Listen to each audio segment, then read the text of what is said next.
Welcome to the Boundaries Workshop. And I'm glad whoever's watching this replay or watching this live, thanks for joining. And okay, yeah. So, boundaries, what are they? We're gonna go really basic. But boundaries are basically, it's like it's like your limits, and it's like where you, I like to think of it as like where you end and others begin, and kind of differentiating between that. What's yours, what's others, what's your needs and desires, what's others' needs and desires, and just being able to discern like what those are, so that like you don't go through life feeling like something is amiss. Because I think if we're not aware of boundaries, we're kind of going around in our life like feeling like something is amiss.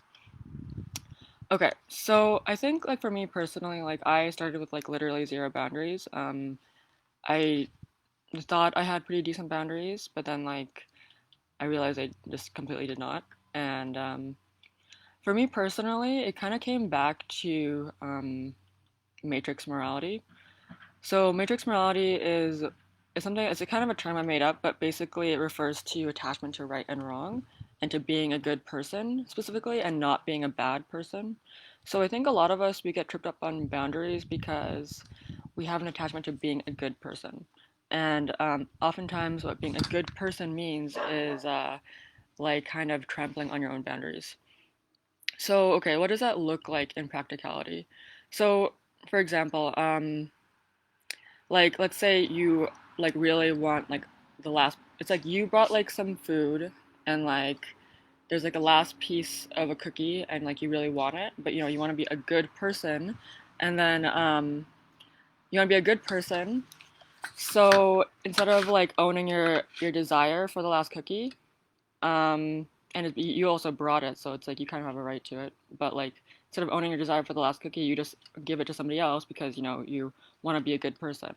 Um, it's like a pretty innocuous example, but that can apply to like more like severe things, right? For example, like I don't know, like the last ticket, or like yeah, like I had it pretty bad where it was just like I would give like things away because I thought that was like the more altruistic thing to do, even though I didn't really want to give things away. So, and this can also apply to things like, anger, like, oh, it's not good. I won't be a good person if I'm angry, so I'll just pretend things are okay, and just like repress that. Because yeah, like when we have like these programs in our mind that are kind of disconnected from our own truth, then that creates like this schism within ourselves. And like those things, like that repressed anger or repressed like desire is like still there, but we've just disconnected from it, and then it can turn into resentment, that kind of thing. So in all things, there's like a give and take. There's this balance, right, of give and take.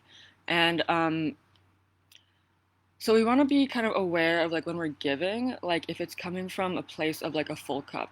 And a really good question to ask yourself is, okay, if when you're giving something, like if I give this thing and like this person never reciprocated, would I still be okay with giving this thing? And it's okay if the answer is no. Like I wouldn't be okay with it if they didn't reciprocate. That's okay. Like relationships are built on like, there's like a give and take like overall the course of a relationship. And like feel like, okay, is this one-sided relationship? And you'll be able to reevaluate. But I think that's just kind of like a good way to assess like where your giving is coming from in a sense, and if it's coming from like a resource place. Like for example, like yeah, I had like this really dramatic friendship breakup, and like one of the defining things was like a birthday. So we both have our birthdays like at similar times, and yeah, we both have our birthdays at similar times, and like I gave her like a really nice gift. It was like Birkenstocks. Those are like $100, and I knew like that was like I knew she would like to travel and stuff, and she didn't have good shoes, and so but then like if I and we've been having like some issues in our friendship, and I was like, and I had to, and someone asked me like, are you sure your friend would do the same for you? And I got triggered when actually my sister asked me that, and I got triggered when she asked me that because I'm like, and usually when you're triggered, sometimes there's like an element of truth to it. So like wasn't sure if she would reciprocate like as nice a gift for me, And like, she didn't give as gift a nice little gift. And then like, and so I felt a little bit bummed about giving that gift. So like, if I had asked myself, okay, like, am I good, okay with giving this gift? If I don't get anything back, or like a subpart thing back, then if I answered no, and then then I would have a better assessment of like, I'm probably crossing my own boundaries a bit by like, or like overextending my cup in a sense. Um, yeah, and there's also like a shadow side to that, right? Because oftentimes like people who are like overgivers, like there's a program of like I need to give in order to receive. So so yeah, like it's kind of sneaky, right? Because on the surface it seems like a good thing, like you're generous, whatever. But like there's a shadow of like you don't believe you're gonna receive love unless you give or are useful, right? And oftentimes this actually goes back to family dynamics too. So yeah, like if you receive love, if you were like a good girl or a good boy, or like were useful or helpful or like convenient and pleasing, you know, this is this is really related to fawn response and freeze response. Oftentimes there's a child in the family who takes on the role of like um, absorbing the family shit, I guess. Um, yeah, which is a little bit different from like receiving love from being like a good person, but like I think it's also related to boundaries because it's just like it. I think this is kind of going into the next point of like energetic boundaries. So yeah, like oftentimes like in family systems, there's one person who has like this unconscious role of like, okay, I'll maintain the peace in the family by absorbing like the stress and whatnot. And when that happens, basically that child becomes like a parentified child. So instead of like they're essentially taking care of the needs of the family. And yeah, like if someone's a parentified child, they can grow up to be like a major people pleaser, or reverse is like someone with like major anger problems. Um, yeah, so it's like if you ever walk into a room and like wonder like why you felt good in one moment and then all of a sudden like you like someone's angry around you and then you're starting to feel pissed off kind of thing, and it's just like what the heck happened, like I felt good, now I'm like what the heck. And then so probably that has to do with like a subconscious thing you have of like taking on other people's stuff. um yeah, so we have to realize that that's kind of like one part of like it can kind of feel like we're a bit powerless in that situation of like, oh god, I don't have any control over taking other people's stuff on. And but I think it's kind of a good reframe to look at it as like, okay, part of us has chosen to do this, and so we can unchoose that. Um, yeah, so like there's a lot of ways to um programming ourselves, and I think I talk about programming a lot, but like I'll just do a little bit of a primer. So like basically we all have a bunch of beliefs. Some of them are conscious and some of them are unconscious. And most of the times are like basically 90% of what runs us is our unconscious beliefs. So if we can like figure out what those are and like reprogram them, then our life will be a lot smoother. So in terms of like programs that are not conducive to having good boundaries, it's like, oh, I need to be a good person. Um, or I need to not be convenient. I need to not rock the boat, that kind of thing. I need to take on other people's stuff to keep the peace. Um, yeah, I think with boundaries, we need to have like a tolerance for not for unpeace, I guess. I don't know, like the opposite of peace. Um, yeah, we need to have a tolerance for discomfort and like, maybe awkward social situations or tense social situations, we don't always need to jump in and fix the situation. So like for example, if you stating a boundary, like I'm not available to do this thing. Someone asks you to do a favor and you say I'm not available for that, and like, you know, maybe you anticipate that they're gonna get pissed off, but that's not on you, right? If they get pissed off, so it's just being able to hold that. It's just like, yep, because it's just like what boundaries are is just like really owning like what's in your own lane. So it's like you don't have the capacity to do the thing. That's what's on your end. They get angry. That's on their end. It's nothing to do with you. Like something that's really ninja to think about is just like never taking anything anyone does personally because it's usually never about you, right? Someone like you have like an angry if you're working in customer service and you have like an angry customer, like it's easy to take that personally, but it's just like they're just having a bad day and taking out on you because power dynamics, I guess. Oh yeah, I'm glad you're finding it relatable, Taylor. Um, yeah, so it's just like I find that to be like a really radical thing. Is just thinking of like nothing anyone ever does is about you.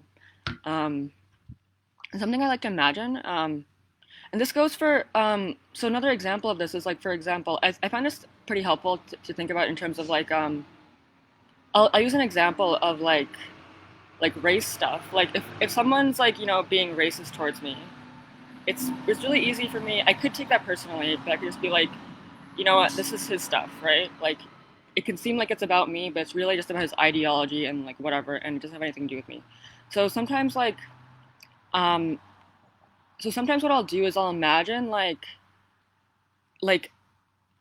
whatever I've maybe like for example, maybe I'm taking on like this person's racism. I'll just imagine like an energy bubble of just like it kind of going back towards that person. It's not like in a menacing way, but it's just kind of like separating out what's that person's and what's mine. And so you can do this with like anything, like someone like freaks out at you or someone's like judging you or shaming you or that kind of thing. Like just imagine like whatever they're projecting onto you is not yours and just like imagine the bubble like going back towards them. I found that to be like super helpful actually. So yeah, and when you learn about this stuff, it's just like sometimes when you think people I don't know, something interesting happens. It's just like you think people are just being assholes, but then you realize it's just like, oh, they're like in pain or they don't know how to deal with their shit. And so it's kind of interesting to get to that place of just being able to see the big picture of people's behavior and just like not taking it on. It's really cool and it's really liberating. Um, yeah. So I'm gonna go into like energetic practices. So I think it's really important to because yeah, like humans are sensitive creatures. We're always like sensing and taking in information from the environment, and sometimes we take on stuff that's like not ours. So yeah, like if you ever like gone to like a party or like a busy place, I mean, when there were busy places, um, and just like came back feeling like a bit off, like usually that's probably just like stuff is on you, like energetic stuff is on you. So it's really like for me, yeah, like having energetic hygiene is like been really awesome to get into and to just like maintain like my own energy. So I did talk about if anybody checked saw my video on this, I did do a video on this, but I'll do a recap. So yeah, so one really easy thing, a quick and easy thing you can do is do an energetic declaration, which is basically I release all energy that is not mine and call back all energy that was lost, stolen, or siphoned away from me. That's like really easy thing to do. You can do a qigong move, which is basically just like doing this, just like brushing stuff off. Literally, like yeah, brushing it off of your body, that kind of thing, and then like replacing that with like light, like feeling that because like you wanna. There's like an energetic thing. If there's a vacuum, you want to replace it with like something good. So then replacing whatever you've brushed up with light. You can imagine like a shower, like literally washing off the energy, a shower of light or literally water, that kind of thing. Or you can imagine like a vacuum, like sucking up the energy and stuff like that. Um, yeah, so those kinds of things are really helpful. Um, yeah, and just like I think that kind of goes back to like making some time for yourself, so you have some space to discern like okay, what's in my space right now, because if you're always like I mean people are less busy nowadays, but like if we always have one thing after another, we don't have like that space to be like okay, but what's actually mine or like what's going on with me right now.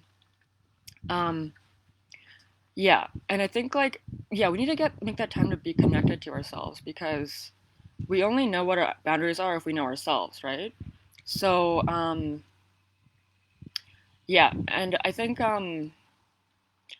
what's I think it's easier um to have our boundaries taken advantage of if like we're a bit disconnected in terms of like even disconnected from ourselves and like we just don't make time for ourselves to get to know ourselves or even disconnected from our bodies like we live on. So like main having like, a somatic practice I found has been super huge for boundaries because it's like my mind might not be able to tell something immediately is off, but like if I'm tuned into my gut and my gut's like makes like a funny sensation, then I'm like, oh okay, something is amiss. Like this person said something and like I can't quite put a finger articulate it, but like my body is reacting, and I feel like okay, I'm gonna pay attention to that, and like I think something is up, and I'll pay attention to that kind of thing. Um, yeah, because I think it's like a lifelong practice. I think because we've been socialized to kind of ignore our feelings in a sense and just kind of like go with the dominant paradigm. Like relatives. Like I don't know if you've ever had to like hug like a relative when you were a kid and you like didn't really want to, or like for example, even if like in school, like school is such a fascist like regime, like you can't even without having to ask, right? So then like we have to give our own bodily sovereignty away to like other people. And then now as an adult, we kind of in a sense like relearning our sovereignty in a sense. Um, like what do we actually want and like what do we actually need?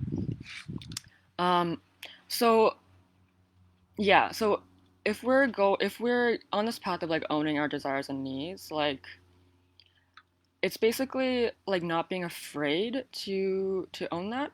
So for example, like a really common one is let's say like you're dating and um like the person you're dating, like you want a really serious committed relationship. The other person um is like more casual, right?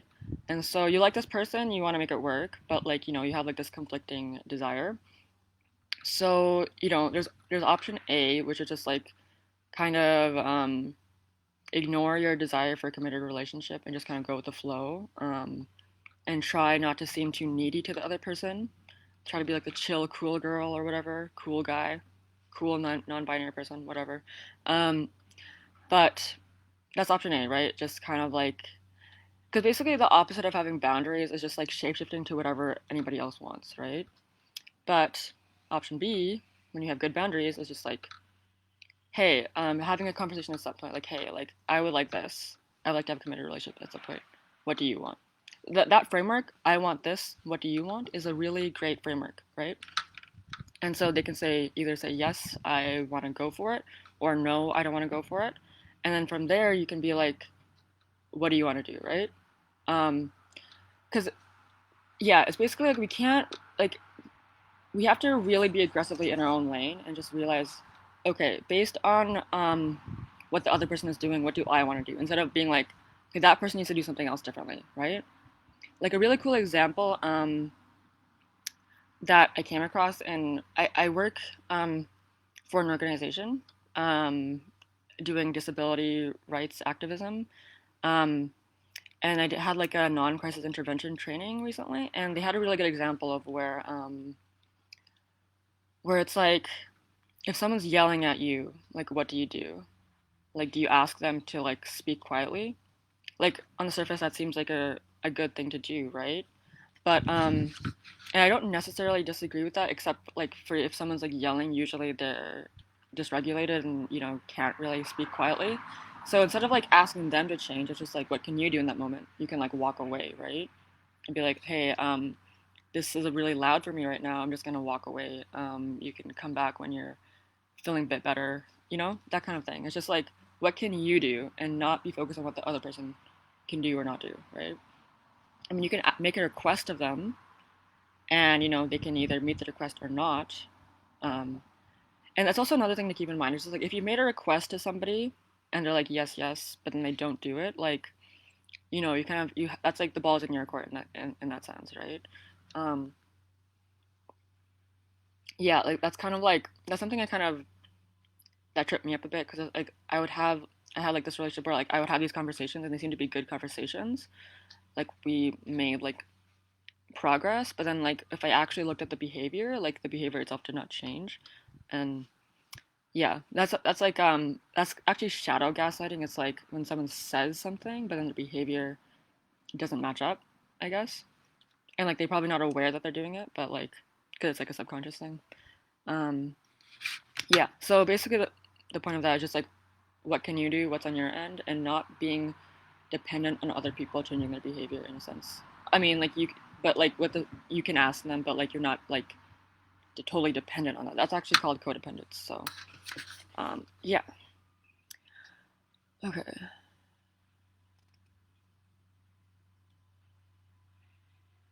Yeah. I think that's pretty much it.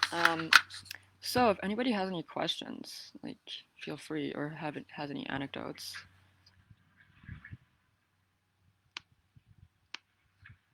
Okay. Well, if anybody has any questions or thoughts like afterwards, feel free to send me a DM. But okay, so here's an exercise for you. Try to this is an exercise we did like in the Earth Connection workshop, but I think it's helpful here too. For a walk outside, but try to do the walk from the awareness of your gut. So like so basically what you're gonna do is like you're gonna drop your awareness into your gut and go for a walk just from that gut place. Okay? This is really helpful for like yeah, as I mentioned before, the somatics component, like that's really helpful for actually understanding like what your boundaries actually are. Okay, actually I might do like a so yeah, summarizing everything. Okay, matrix morality, the attachment to being a good person. That can trip us up, right? Um like family systems, like what role did you play as a child? Were you taking on other people's stuff? Did you get to be a kid or were you a parentified kid?